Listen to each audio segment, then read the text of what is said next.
First of all, I think from what I heard yesterday, the negotiations got off to a good start.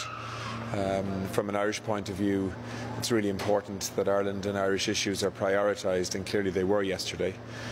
Both David Davis and Michel Barnier confirmed that they talked more about the Irish issue than anything else. And that's because it's very complicated. And those of us who live on the island of Ireland understand that.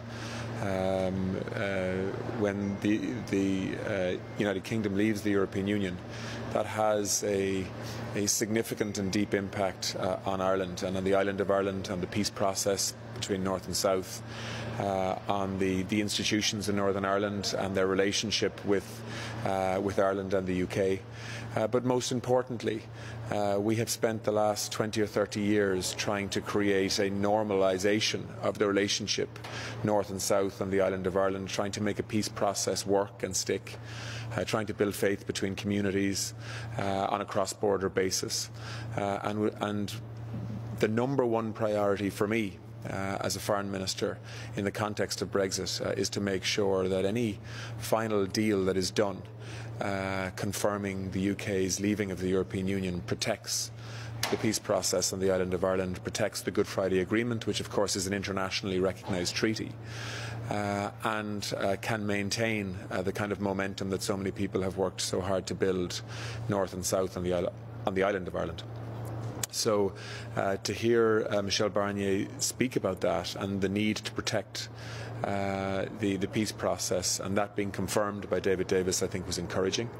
And so today I want to speak in a little bit more detail with Michel Barnier and the task force to ensure that they understand the Irish perspective, which I know that they do, because Michel Barnier has visited Ireland recently and he understands Ireland very well. So I think Ireland is in a good place. We are clearly being prioritised by the EU task force, but we need to tease through what are very complex issues, and we need to use imaginative and flexible solutions to actually solve what is a difficult problem. I don't think there's any precedent in the European Union in the past to provide obvious solutions here. But clearly what I want on the island of Ireland is as close to what we have today as possible. A peace process that's working, free movement and free trade north and south on the island of Ireland, and a close Irish relationship with Britain, as well as obviously a very strong and reinforced membership of the European Union from an Irish perspective. That any confidence and supply arrangement that's put in place between the DUP and the Conservative Party in order to secure a majority in Parliament is one that will not undermine the Good Friday Agreement or indeed the peace process. I mean, there is a legal obligation on the British government and indeed the Irish government to ensure that we don't take sides in the context of individual party support in Northern Ireland, and that's very important. I think the British government understand that. We certainly have made that very clear. I also think the DUP understand that. I've spent some time in the last few days with Arlene Foster. I have raised these concerns with her. She understands the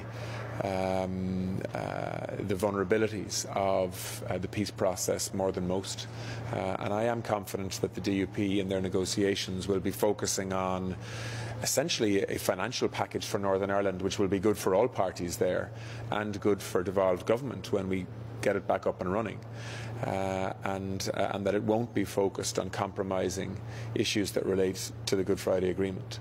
And I think it's important that she has reinforced that message. But of course, people will be concerned until they see the detail published of any written down confidence and supply agreement, which of course, once it is finalised, will be published in full so that people can see the content of it. But I think that both the Prime Minister and the leader of the DUP have been anxious to reassure people that any confidence and supply agreement will respect the obligations in the Good Friday Agreement, which is important.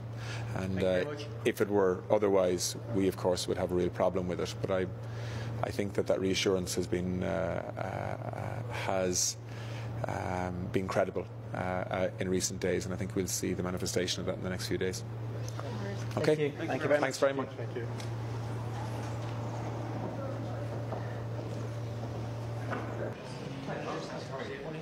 Ciao.